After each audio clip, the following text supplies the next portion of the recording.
খেয়াল করেছো 0 থেকে 50% চার্জ খুব ফাস্ট, কিন্তু 80%-এর পরেই ফোন চার্জ হতে কচ্ছপের মতো স্লো। কিন্তু কেন? ফোন শুরুতে ফাস্ট চার্জে নেয় কারণ তখন ব্যাটারি সেফ টেম্পারেচারে থাকে এবং বেশি কারেন্ট নিতে পারে।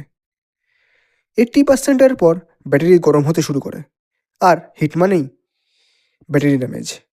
তাই ফোন নিজেই চার্জিং স্পিড কমিয়ে দেয়। লিথিয়াম আয়ন ব্যাটারি কখনো 100%-এ জোরে চার্জ নেয় না। এই ফেজটাকে বলে ট্রিকল চার্জিং, ধীরে ধীরে এবং নিরাপদে। 80%-এর পর ভোল্টেজ কন্ট্রোল করা হয় যাতে ব্যাটারি সোয়েলিং বা এক্সপ্লোশন না হয়। ফোন ব্যবহার করতে করতে চার্জ দিলে হিট আরও বাড়ে, চার্জ আরও স্লো হয়ে যায়। তাই 80%-এর পর স্লো চার্জিং মানে প্রবলেম না, এটা ব্যাটারি প্রোটেকশন। বেস্ট হলো 20 থেকে 80% পর্যন্ত চার্জ রাখো, আর সপ্তাহে একবার 100% চার্জ করে নাও।